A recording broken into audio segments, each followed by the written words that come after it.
हे शिव जी कौने कलम से लिखली भाग्य की दुखवा हमरो नइखे रात हो। हे शिव जी कौने कलम से लिखली भाग्य की दुखवा हमरो नइखे रात हो। दुखवा कमारल शिव जी नहीं हर गईली हो। हे शिव जी नहीं हर गईली हो। हे शिव जी नाही चिन्हे नहीं रे के लोगवा की दुखवा हमरो नइखे रात हो। हे शिव जी नाही चिन्हे नहीं रे के लोगवा की दुखवा हमरो नइखे रात हो।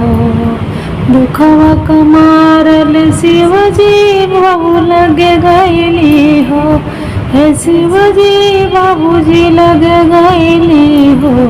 हे शिव जी बाबू नाही चिन्हे अपनी बिटिया त दुखवा हमरो नइखे रात हो।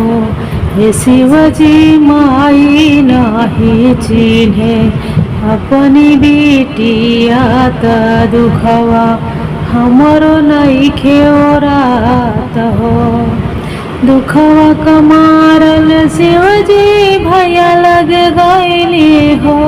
हे शिव जी भैया लग गईली हो।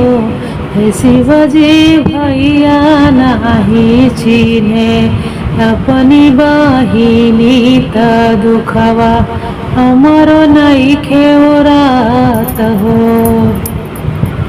हे शिव जी भैया नाही चिन्हे अपनी बहिनी त दुखवा हमरो नइखे रात हो। दुखवा कमारल शिव जी भाभी लग गईली हो।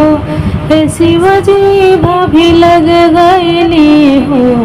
हे शिव जी भाभी हनली बाजा रली के वाड़त दुखवा हमरो नइखे रात हो।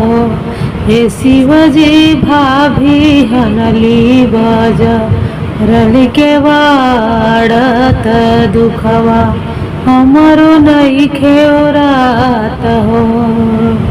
हे शिव जी कौने कलम से लिखली भाग्य की दुखवा हमरो नइखे रात हो।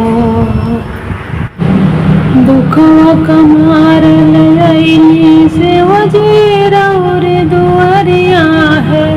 हे शिव जी रउर दुआरिया है।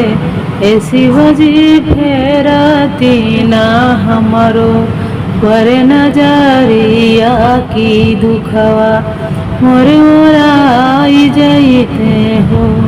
हे शिव जी करती ना हमरो पर नजरिया त दुखवा मोर ओराई जइते हो।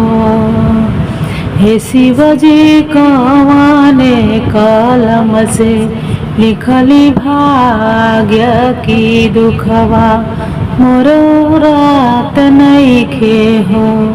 हे शिव जी कौने कलम से लिखली भाग्य की दुखवा मोर रात नइखे हो। दुखवा कमारल शिव जी अइली रउर दुआरिया हो। हे शिव जी रउर दुआरिया हो। हे शिव जी फेरती ना हमरो पर नजरिया त दुखवा मोर ओराई जइते हो। हे शिव जी फेरती ना हमरो पर नजरिया त दुखवा मोर ओराई जइते हो।